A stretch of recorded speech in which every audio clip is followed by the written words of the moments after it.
Hi there, and welcome to another episode of the Rabid Dog's House. I'm your host, Justin, and tonight we are going to discuss something that we have heavily covered on my other channel, 411 Pop Culture, and combine it with what we do here on the Rabid Dog's House. Primarily, we're going to get my incredible co-host, Zena Dixon's opinion on V.C. Andrews' 1987 adaptation of Flowers in the Attic. She is not as familiar with it, so I thought it would be fun for my V.C. Andrews fans to get a different take on the 1987 adaptation, both the original adaptation as well as the original theatrical ending versus the alternate studio vetoed ending. 1987's Flowers in the Attic is directed by Jeffrey Bloom and stars Christy Swanson, Louise Fletcher, Victoria Tennant, and Jed Stuart Adams. After a tragic accident, 4 kids are whisked away by their mother to the grand mansion of grandparents they have never met. Once there, they are locked away in a room with an adjoining attic based on promises that they will soon be released after the death of their grandfather. The children have to rely upon each other as they realize their grandmother is a cruel woman who thinks they should never have been born due to the incestuous relationship between their mother and father.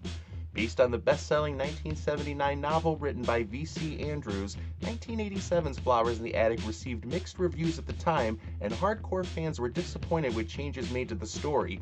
Beginning in 2014, Lifetime began releasing new adaptations based on the novels in this series, more faithful in story. However, 1987's Flowers in the Attic better captures the gothic fairy tale atmosphere created by the late author. Flowers in the Attic is for the horror fan that enjoys a twisted family drama amongst a gothic atmosphere. Also joining me tonight is my amazing co-host, Zena Dixon.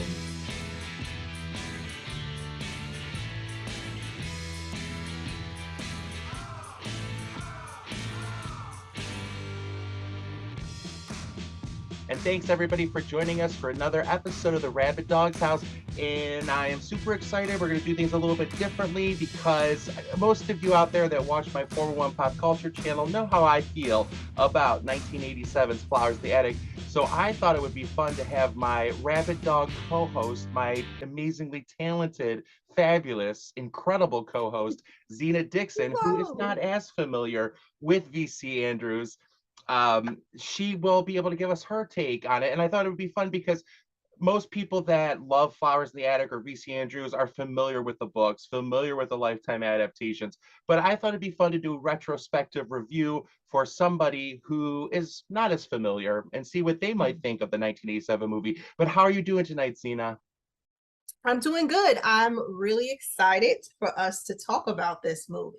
I can't wait. We're gonna jump right in. As always, we're gonna have our non-spoiler reviews. Then we'll jump into spoilers super fast. Everybody pretty much knows my story. I'm a big V.C. Andrews fan. I read the books when I was probably about 12 or 13. I picked up my copy of Flowers in the Attic at a thrift store. Second book is actually my favorite in the series, but I loved it. I was hooked right away.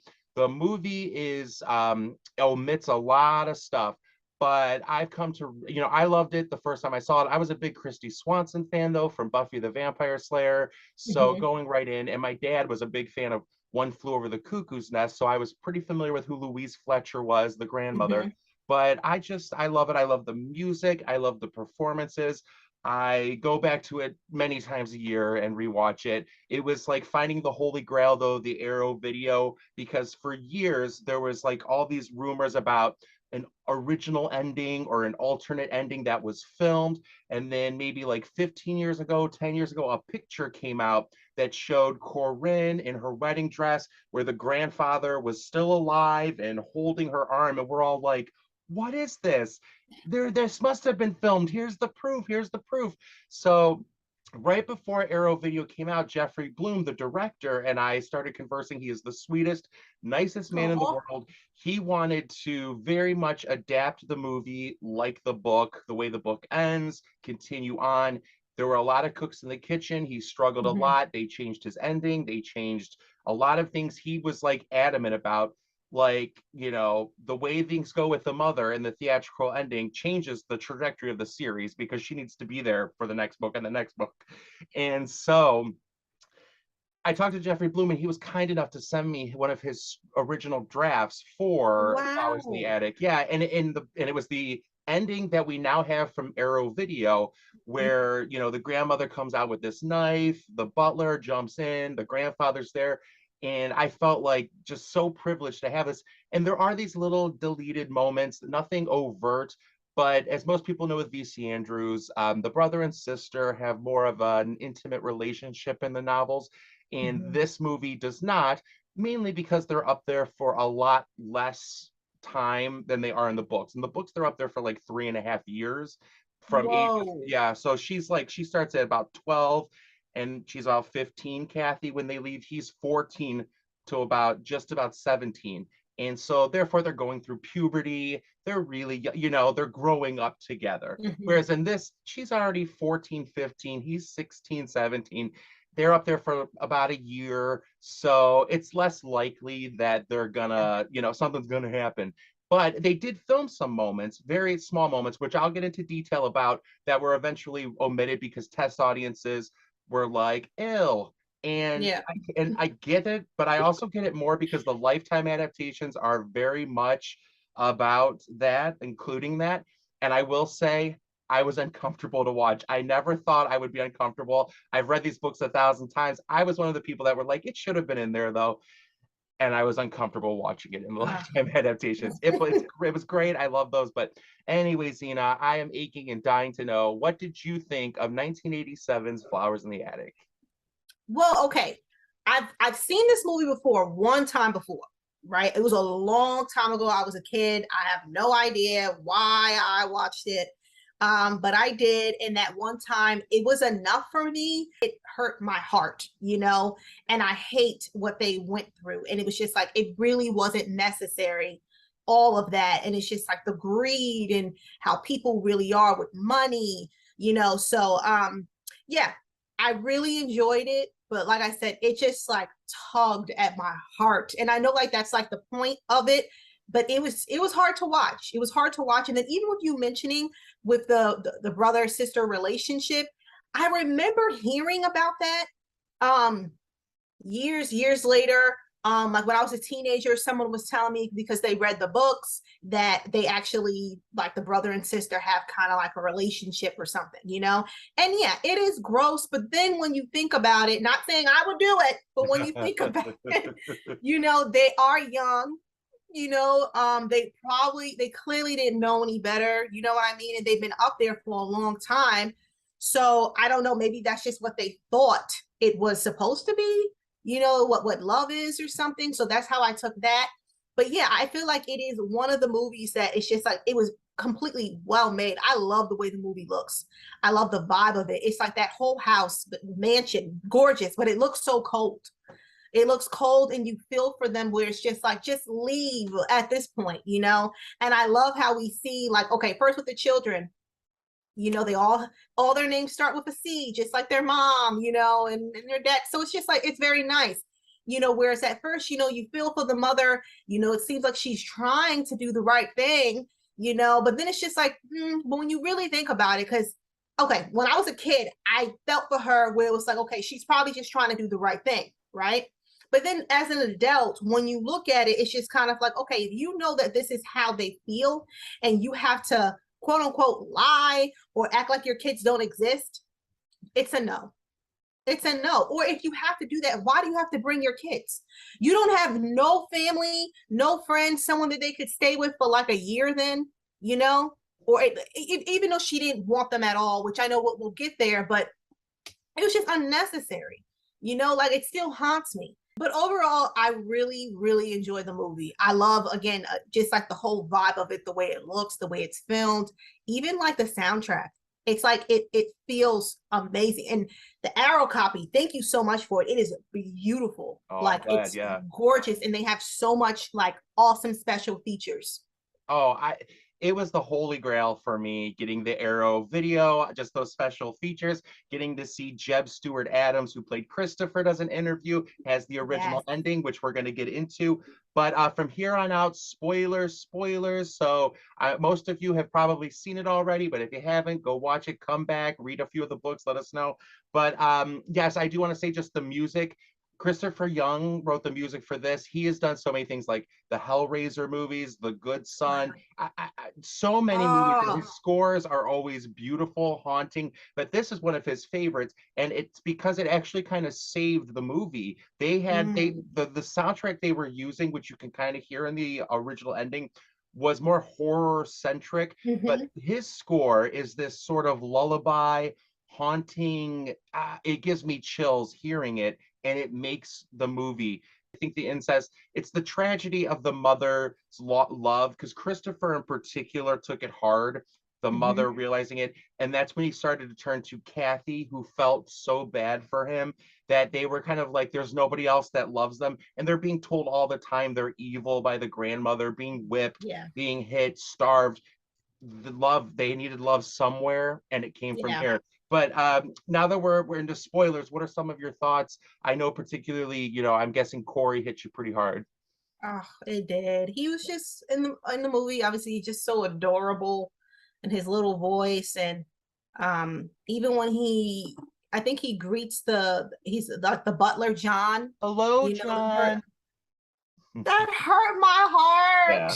it's hard. And it's kind of like they really hit us where it hurt. Like obviously if it would have happened to any of the kids, but it's so unfortunate, and that was a hard scene. And then even when she came back in the room and her face was just cold, because when on their way there to the house, right after the dad died, she seemed like just hurt, the mom. And then she was really explaining to Kathy, to Chris, what was going on, and everything to all the kids, what's going on. They seem like, okay, well, we can make this happen, it'll work. And obviously at first they're fine, because their mom's coming to see them, and Right. they'll be fine. But then obviously when she stopped really comes to visit, and then when they find her room, that room of hers, I want to sleep in that room. That Yeah. room is gorgeous. Yeah. Where it's like they thought something horrible happened to her. Yeah. And it's like I felt for them, because it's like they tried, but then even when I think about, Kathy, of course she would be suspicious after a while, because when you think about it, it doesn't make any sense. You know what I mean? Especially how the grandmother is treated. Louise Fletcher, my God. Okay, obviously she is a great, always has been like an incredible actress. Seeing her in this role, I guess as a kid, I didn't know who she was, and I didn't because I didn't watch that a One Flew of the Cuckoo's Nest until maybe like a couple of years ago, so I didn't watch that as a kid. But yeah, she's an incredible actress, and seeing her in this role, she did a great job. I believed her. I hated her, but I kind of loved her because she was just powerful. But I mean, from the start, she told them what to expect, that you don't expect any love or anything. It's like, whoa. And this is your grandmother, and them just her always calling them sinners and that they're disgusting. How can I ever love you? And this is what you want your kids to be around this? Like for the two older ones, it's still not right, but you can talk to them. But Yeah. especially for the two younger ones who need love, it's crazy. Yeah, So well, yeah. like you said, the little Ben Ganger who plays Corey is Mhm. adorable. And the scene, what do you think when Louise Fletcher picks up Carrie by the Oh, hair, and whoa. then the little boy runs and bites her, and she's just like, "If I will whip their backsides," and the Yeah. mother's like, "Well, if you are cruel to my children, I'll take them away." And she's like, "Take them away tonight," because the grandmother has nothing to lose. She's completely in control, and it's Yeah. terrifying. And like just the fact that you, even right after that happened, and you're still letting them stay there. Yeah, when that was crazy with what Carrie did, how I didn't know what she was doing, because there's a lot of parts that I didn't remember. Because like I said, I only watched it one time, and it like broke my heart, so I didn't want Yeah. to. But yeah, when she walked up to her, I thought she was gonna try to give her a hug or something. No, and the way she just started screaming, and wow, like she literally grabbed her up by her hair. That's insane. Yeah, it's horrifying. What do you think about Victoria Tennant as the mother?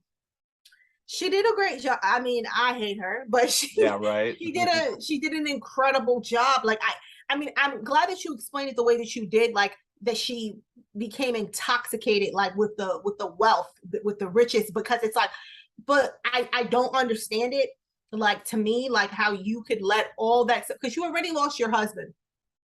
Now you're going to lose all four of your kids. I mean, that, like I said, what happened with Corey was heartbreaking. And even just seeing the kid, they look terrible. You know, like they were pale, they clearly looked sick, they had no sunlight, you know, just thinking about that. And like I just can't understand that, where it's just like, because obviously I get it, it already happened.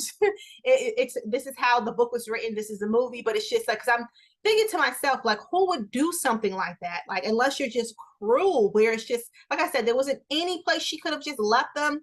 They had to be there, you know. And it's just like, it's like she didn't want no type of responsibility. And like, this is kind of jumping ahead, but I kind of felt that she knew that she didn't want them, you know, from the start. And I mean, that's even a harder pill to swallow, because maybe, you know, maybe, but no, but especially once they find the will at the end.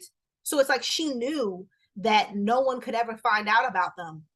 So it's just like, then you should have just left them somewhere, or, you know what I mean? Put them up for adoption and don't put your name down. I don't know. I don't know. It's, I mean, clearly it would have tracked her back, but I'm just trying to think what could have Well, I think there are a happened. million things that she could have done differently. Yeah. VC Andrews said, you know, where do you get, she was always asked, where do you get your inspiration from? And a lot of people always thought because of the way she wrote, these things must have happened to her. Like they were so convinced the way she wrote. But Hmm. VC Andrews found these things in newspaper articles and, you know, drew from the news and stuff she heard. There was an article that I found on a website where this mother locked her kids. She had like 7 kids, but like 4 of them she locked in this side Whoa. room, and she wasn't even inheriting like millions of dollars. She was doing it to save money on rent. And she did it a few times. Like they were in there for like 8 years. And Whoa. like, well, it in 4 years in like one house and 4 years in another house. But she would get married and have more kids. And those kids could stay, but the old ones, since they've already been in the attic for so, or like the side attic for so long. And a big plot point in the books is that Carrie never grows because of lack of Mm. sunlight and love. That's pretty much her height for like the rest of her life. And that happened to these kids. I've read the news article about these kids, but it's also, she was told the combination came from that, as well as VC Andrews had a lot of health problems throughout her life, and she spent Hmm. a significant amount of time in the hospital. Well, this really handsome young blonde doctor according to VC Andrews, confided in her that he was locked up in an attic for a few years with his siblings, um, in order for the mother to inherit a fortune. So, you know, people do this. You know, these are things. I mean, Wow. as we discuss on this show, the horrifying things that people do to each other, and there are a million things that she could have done. Now, Victoria Tennant's performance, as well as kind of Mm. Louise Fletcher's performance, I think in this adaptation, it's very clear that pretty much from the beginning they planned on doing this. Um, you know, you see moments where in the beginning, because Kathy was super close to her father. He's like Yeah. sort of godlike in the books, like iconic, like he's her whole world. Where Christopher is enamored with Corinne, his mother. Kathy was her father's daughter. And so in the movie, if you watch, when the dad's giving her that ballerina, Corinne's like in the background just staring her down, Mm. which is reflected later on when Corinne is with her long fingernailed grandfather, the grandfather with his long old fingernails, but she's sitting with her father. And Louise Fletcher, this is, you know, she's standing in the background just glaring, and there's these sort of jealousies that happen. But the Wow. way Victoria Tennant plays it, she has this moments where you feel like she really does care for the kids, but also these sort of duplicitous moments where you feel like from the beginning the kids did receive. Now in the book it didn't happen, it was the last 9 months they were up there they started receiving powdered donuts, but in the Hmm. movie it happens from that next morning they're receiving those powdered donuts. And then where obviously it reveals at the end where you see Corinne sprinkling arsenic on them. So it was happening pretty much the whole time. So yeah, I think she was, at least in the movie adaptation, planning pretty much from that moment. I think she went there hoping maybe her father would maybe accept them. And then what did you think about Christy Swanson as Kathy? She did a great job. Like you, like I loved her in Buffy so much, you know. So this was like different to see her in this. And like you felt bad for her. You know, she was just like you said, she was already heartbroken because she lost her dad, you know, and like you said, they were super duper close. So I loved her performance. I love the strength that she shows, you know. It's like she was holding like the strength for not only for herself, but for her brothers and sisters, you know, because it's like she had to. Because with even though obviously Chris, he's the oldest, but because he believed his mom, sometimes there were, you know, like a little bit of cracks here and there. And then with the twins, she kind of became like a mother figure for them, you know? It's just extremely, she did a great job. I love Christy Swanson in this movie. Sadly, VC Andrews died right before it came out. There's a lot of like mystery around VC Andrews. I mean, there's a ghostwriter, Andrew Niederman, who wrote Pin and The Devil's Mhm. Advocate. He's the one who took over. But she didn't get to see the movie, but she did tell Christy Swanson, "You are exactly what I envisioned for Kathy." And she is. Kathy, has been adapted now in the Lifetime adaptation. She's been played by Kiernan Shipka, who also did a Mm. fantastic job. Rose McIver in the Petals on the Wind adaptation, and I'm blanking. I know her. I'm blanking on the in the If There Be Thorns and Seas yesterday, but nobody got it quite like Christy Swanson did. Mhm. Kathy is what was great about VC Andrews is she wrote these characters that were flawed. You followed them. They made bad decisions. They got angry. They were loving. They were sympathetic, but they were sympathetic because they got angry and lashed out and all this stuff and had a sassy response, but like deservedly so to whoever was receiving it. The ghostwriter tended to, once he started taking over, the girls became more sympathetic just because they were very passive or the events were constantly happening to them and they just floated along with them. VC Andrews threw all these events at their characters, but characters like Kathy were like, hell no, this is Yeah. wrong. They got pissed. And Christy Swanson really got it. She won a Youth Artist Award or Young Artist Award, whatever they give out for it. That's awesome. Louise Fletcher was nominated for a Saturn Award for this, and I could go on and on about Christy Swanson. She is hands down my favorite Kathy. I thought it would have been Mm. super cool for her to have played Corinne in the remake. Heather Graham Ooh. ended up playing Corinne. Now Heather Graham, you know, the '87 movie was always kind of criticized as being a little campy, and there are those moments like when Louise Fletcher smacks Kathy and is holding these scissors, and she's like, "You are a sinner." Yeah. Her eyes like bulge. I love it though. It's like one of my favorite moments. But it is a little campy. Well, I have a theory that one of Heather Graham's friends, were like, "Oh, it's such a campy story." So Heather Graham portrays Corinne in a very over the top, campy way. I thought Christy Swanson, it would have been super cool to have her play Corinne because she would have been about that age, but I love her, and I think Jeb Stuart Adams does a terrific job too. I mean, he's very much like Christopher, who is sort of vanilla and bland, and very much there's a time for everything. But what did you think about Jeb Stuart Adams? And then piggybacking on that, what did you think about like did you think it was at all suspenseful at all? Were you scared at all, or was it more of just the sadness, the drama? Mhm. Well, first with Jeb, I thought that he did a great job. Yeah. You know, that was my first time seeing him. Where, you know, like I said, he was trying to keep it together, but I think he was just kind of heartbroken with what was going on with their mother. So what more could you do? It's like obviously every single time I could just see him making up excuses for her. And it's just like, I mean, look at the twins, like look at yourself. You need son. You know, there's just so much that didn't, but okay, he did a great job. And then as far as it goes, I wasn't scared. No, even when I first watched it, like as a kid, I remember I wasn't scared, but there is something very and I don't use this word often, but dreadful about it. Like Yeah. the tone, it just felt like death. It felt cold. It felt like there's like no type of escape. So that alone would have drove me insane. You know what I mean? Being in that type of situation because it's just such a beautiful home. But then when you actually know what's going on and you see how people all around them are acting and all they have is each other, in that room. And it's just like, it's sad.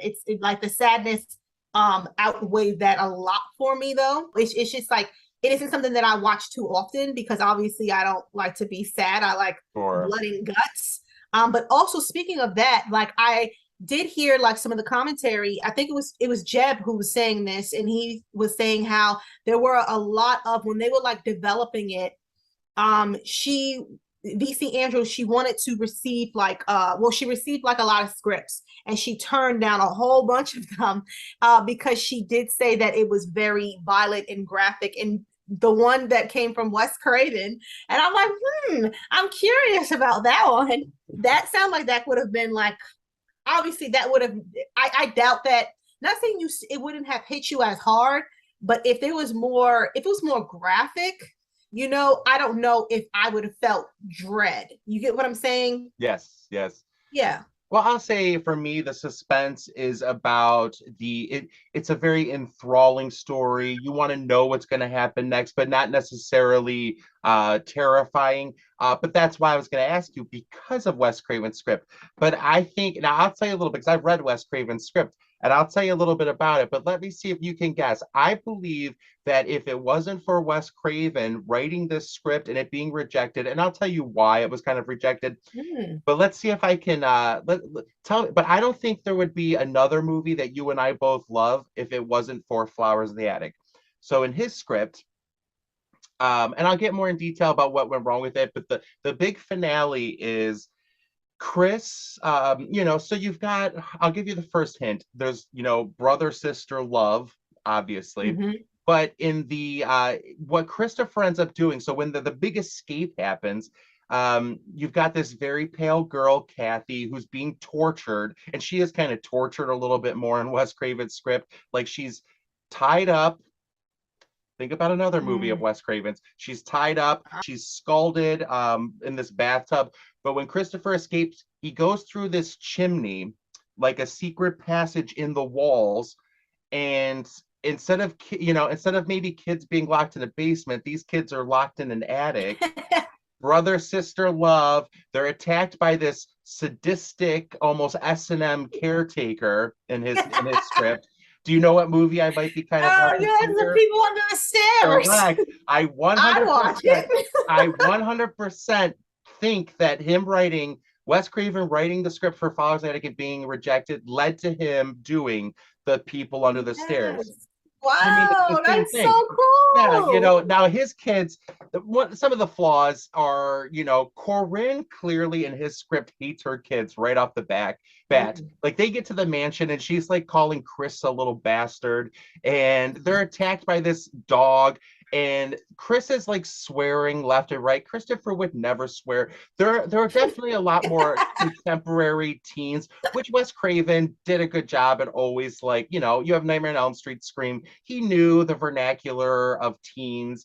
So I think he was trying to make it a more contemporary movie, but he did include the incest, but in a way that, again, it wasn't, the first time I read his script, I didn't even catch it. I didn't catch that the sex had happened. So it's one of those things that's easy to miss. And Jeffrey Bloom's script, same way. He just had moments where they kissed. That's what was omitted from Jeffrey Bloom's thing. They didn't have sex in his script, but like moments when you watch the movie, like when he's like at the end, Christopher's yelling, "Damn you," out the window, they go in a hug. Well, in Jeffrey Bloom's script, they hug, but then they also like make out for a second. So it's like little moments like that. They were just like, no, we're pulling that out. I want to see it. I not in a weird way, but obviously I love this movie. But Wes Craven's script, how it happens is they like the grandmother whips them. They're bleeding all over, so they have to be like naked together, and basically they just like cover each other in a sheet and then have brother sister love. But then he like escapes. Christopher's like climbing through the chimney, and he ends up in like Corinne's floor while she's getting ready for the wedding, and she's like trying to hit him with this poker. So he climbs down, he like falls through the next part of the chimney. He's like running through the walls. Meanwhile, People under the stairs. Yes. Meanwhile, Kathy and Carrie are up on the roof, like trying to get away from the S&M caretaker. Like he's all about like whips and all this stuff. Like the first time I read it, I didn't get it, but then I read more of the details, and I'm like, this is people under the stairs. Yeah, Like, I want to see that version though. right. And I think it would have had more, obviously, it's Wes Craven. It would have amped up the terror. Again, this was right before he made Deadly Friend. So he also clearly, he wanted to get away from some of that horror. You know, Deadly Friend also is infamous for having the ending changed because it wasn't such a slashery type movie originally, but test audiences came back and they were like, this is not a Wes Craven movie. So they forced it. I feel like kind of the same thing happened with this, where they were like, it's not really that scary. We thought we were going to see a scary movie, and gross. Why are they making out? So the producers get all in a tizzy about it and they change it. But yeah, knowing those details, I'm sure, wouldn't it be an amazing movie to see the Wes Craven Flowers of the Attic? I love this one and I want this one, but it would have been interesting to see for sure. And I thought you'd be interested. Yeah, it sounds interesting, but I mean, I'm living for it. Like you said, it's just another version of the people under the stairs, right. Just with new characters. I'm down, but I know obviously a lot of people who love the book and love VC Andrews. It totally would have been like, what is this? So I get it, you know. Well, I don't want to betray fans of VC Andrews, but they all wanted this Wes Craven script. They were all like, just because of the scene where they have sex, that's it. They're willing to sell out the fact that these are not Kathy and Chris. The mother makes no sense whatsoever. They've added this character named Doberman. Like, they're willing to trade all of that for, and you know I love you, my VC Andrews fans, but they're willing to trade all of that simply because he included a sex scene, which really is not reminiscent of the sex scene in the book. But they're trading off all this because of that. I'm like, come on. But because I think it's interesting that you just said that, spot on, that you even know from what I've told you that it's not these characters. So to the ending. So what did you think about the original ending? Do you like that? Now, the original ending was just like the book, according to Jeffrey Bloom, where essentially Corey dies. And then my favorite scene, I did want to mention this because I love Christy Swanson. The scene that gets me every time is the confrontation when she's defending, take Corey to the hospital, and the mother's like, always it's you. And she smacks Kathy, and Kathy smacks her right back. And it's like, damn you to hell, mama. That was also done in the Lifetime adaptation, and it's verbatim from the book. But the Lifetime adaptation, Kiernan Shipka is super short. Heather Graham's really tall. Kiernan Shipka is sort of like, damn you, is like reaching out like, and I'm like, I don't buy it. But this version gets my soul. And so I love all that. But so then eventually they steal some money and they just leave. And then they're like at a train station, and the denouement happens where Christopher is sort of like, hey, it's not the grandmother poisoning us. It's our mother. I found this codicil, Now, one weird thing is, for some reason in the Lifetime adaptation and the original ending to Flowers of the Attic, the butler comes in to be the hero. But the butler in the books ends up being one of the biggest villains of all time in the series. So I don't know why everybody was like, let's make the butler a good guy, which is what happens in the original ending, because he was not a good guy. But anyway, what did you think of the ending, the theatrical ending where Corbin dies? But what was your take on the original ending? Well, first, I agree with you with that scene with Kathy when she stands up to her mother. That was a very powerful scene. And it's like, you, at this point, like, wake up. Are you going to do anything about your son is dying? So I get it. And I love when she says to her, if something happens to him, like, you'll pay, like, along those lines. So that was a great scene. As far as it goes with the ending, no, I want to go out with a bang. And I feel like they should, especially for Corey. And don't let her get away with this, because in the movie, when they find the will, and they go to the grandfather's room because they're going to tell him, all his stuff is like packed up. The bed is packed up on the side. So it's like he's clearly been dead for a good while. And it's like she never even thought, like, it doesn't matter. They were never, like Chris said it perfectly, we were never supposed to leave this attic, And then moving forward, it was very satisfying. It was extremely satisfying. I love when they crash the wedding and they walk in and, you know, they look terrible. Like they look like they've been through it. Like they're clearly not normal guests. And then they walk up instead of like standing at the side or waiting for her to turn around, they stand right behind her. And then when Kathy, when she says mother, and like it's just stern, and when they turn around, you know, when she turns around and like Kathy's just letting her have it, you know, and then she is really denying them. And the fact that Chris even witnessed this after she kept on, no, it's fine, and he's been defending her for a year, you know, and even with the little girl Carrie, it's like you don't care about that. I love when Chris takes out the rat and dangles it in her face, you know? Yeah. And then even with Kathy holding on to a piece of the cookie or the little donut to prove it, you know? And then obviously she keeps going back and back. It's just like, I'm surprised that none of the audience or the audience, none of like the guests, they try to stop. They just sat there. Yeah, I guess right. That they were shocked, you know? When she fell over and pretty much hung herself, it was just kind of like, huh, well...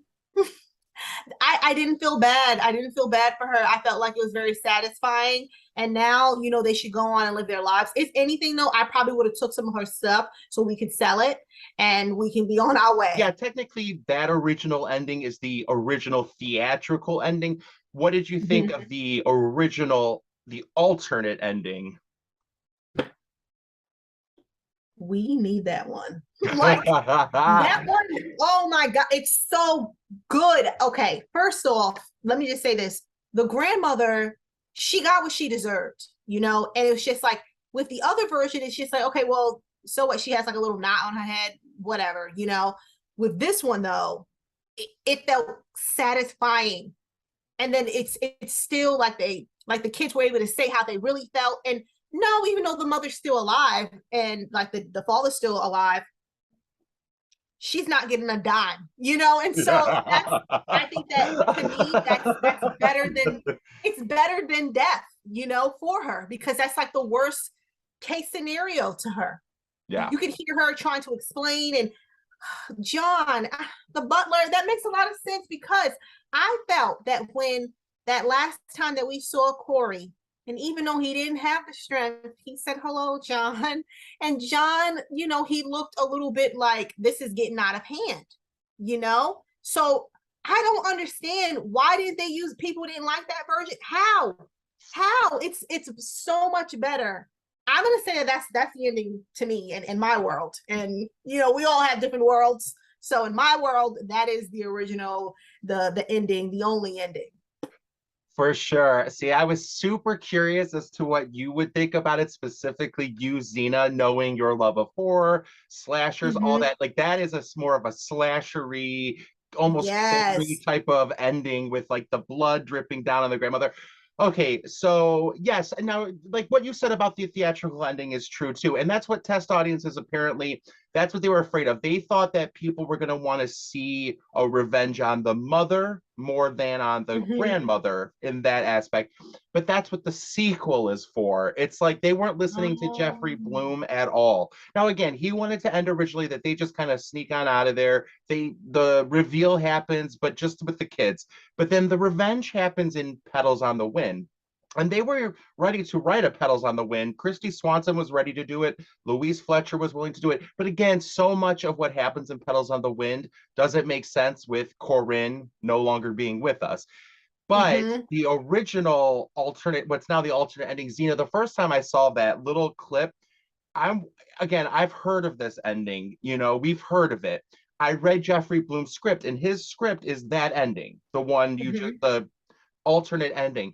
But reading it, you don't quite get what he was planning to do. So when I watched the little Arrow video trailer for this, it shows the moment where the grandmother comes out with the knife.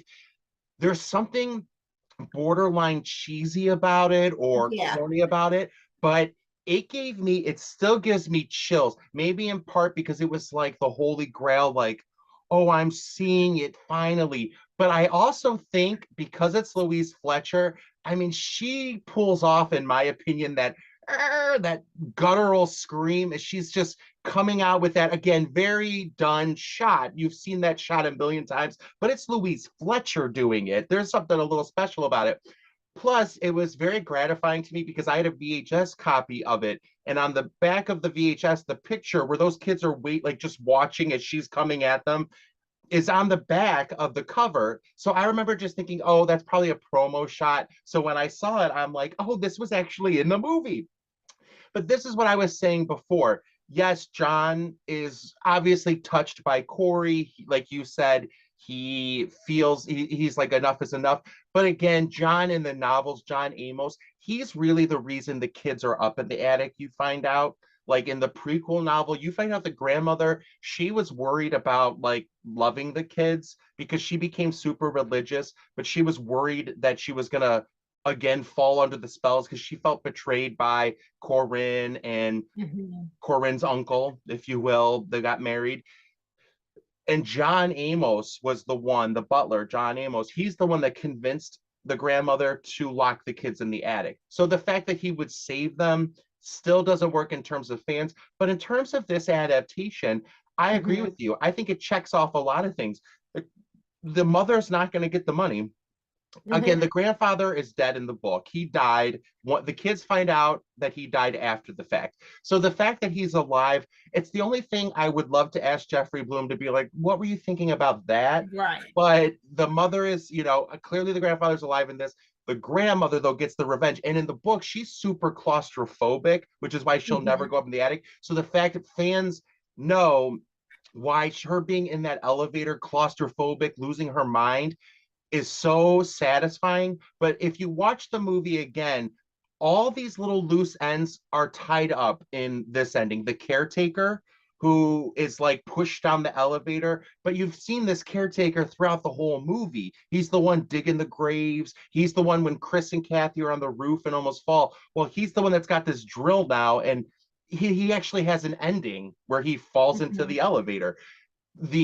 Which, by the way, if you watch the movie, this elevator, there's weird shots of it where they like run to the elevator, they try to bring it to your attention. So because of this original ending, the grandmother's going to end up in there with this blood trickling down on her that is super horror centric and very much horror satisfying. So I love I have come to really appreciate the ending that we have, especially knowing that no sequel was ever made to 1987 Slaughter in the Attic. But the horror fan in me loves the original studio vetoed alternate ending, which I'm glad you finally got to see. Me too. Oh my gosh. Like, and there is a little cheese when the grandmother's holding the knife, but I love it. I love it. You could see her rage. She is sick of them, And I don't know. I really, really enjoyed it. Only V.C. Andrews could come up with these things because that's where they struggled with the 87 movie. She herself doesn't fit into any genre. They tended to push her into the horror genre, but it's not really horror either. It's Southern Gothic meets drama, meets fantasy, meets horror. Like it's all these things shoved together, or she creates this tapestry. But I'm glad that you went back and watched the 87 movie again. I'm glad you got to see the original alternate ending. I'll definitely revisit it again because even though it's sad, it is I really enjoyed the movie. I feel like it's a good gateway. Say if you are interested, I know that it may not be the same, but say if you are interested in reading some V.C. Andrews, I think that this would be like a great gateway. For me personally, the 87 version will always be my favorite adaptation. I think, Heather Graham and Ellen Burstyn play the mother and the grandmother. Ellen Burstyn is Ellen Burstyn. She's amazing, but I will always say Louise Fletcher was the grandmother. Christy Swanson was Kathy. I wish, in the next anniversary edition, I would love if Christy Swanson, Louise Fletcher, they could come on and do some interviews along with Jeb Adams. Yeah. But overall, this is a movie I will revisit time and time again. And my V.C. Andrews fans out there know how much I love it. And I'm glad that, Zena, you got to try it out and enjoy it. Well, thanks again, everybody, for joining us for another episode of the Rabid Dog's House. VC Andrews fans out there, tell me again, what is your favorite VC Andrews adaptation? Did you prefer the original theatrical ending or the original alternate ending? Thank you, Zena Dixon, the real queen of horror, for joining us tonight and giving us your opinion on Flowers in the Attic. You can find Zena over at Wicked Horror, realqueenofhorror.com, or on YouTube under her Real Queen of Horror moniker. I'm Justin. You can find me over at Wicked Horror, 411 Pop Culture, or on Twitter at Wicked Horror Justin. Thank you, Zena, for watching Flowers in the Attic and joining me tonight and discussing it. It's such a good time. Thank you. And we'll see you all soon. Have a good one.